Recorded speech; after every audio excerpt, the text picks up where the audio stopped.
Good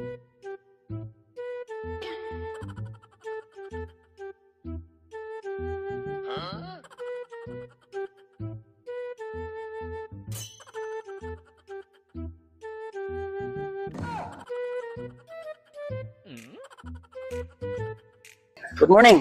Tanggalan ka no? Tanggalan armas mo dyan. Dili pwede. Sign of justice to. Tanggalan mo ha, kasi wala kang armas. Hindi nga. Pwede. Ay, video guys. Hindi pwede. Hindi ka ha, isa ka pa. Hindi pwede. Ikot. Mag-usap tayo ng mabuti. Ako, si Dato Adlaw. Pamati anay. O sige, sige, sige. Anong nagbutang ka ng mga tarpaulin doon? On what ground? Paminaw. Ni amo sa ancestralan. O dili batas nga to ha. Respeto ang atong kailangan. Ni atas ancestralan, gi-inform sila na mo-comply sila sa legality under management sa Federal Tribal Government of the Philippines para sa ilang negosyo ug mayngon man sa atong palupa, pwede sila mopadayon. Tulo ka inform gihatag sa ila, wa man nila i-receive. Wa man nila respeto, gikatawan man ta. Ako yan, iyop mo. Oh, Pagkakita ko ito, puro di mag-istorya. man pwede. Kami ni Dato. Oh. Kami ni Dato. Iyop mo. Hmm. Para magkasnabot kami ni Dato ba? Hindi.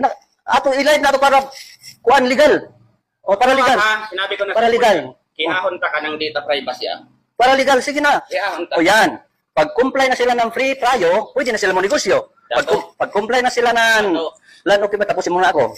Pag comply ng kuan LOC, so pwede na sila mo sa ancestralan. Kaya ni ama sa ancestralan eh. Like colonial sa ancestralan.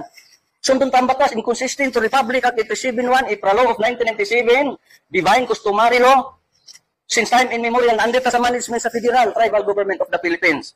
Yan lang. Batas ang sinusunod namin.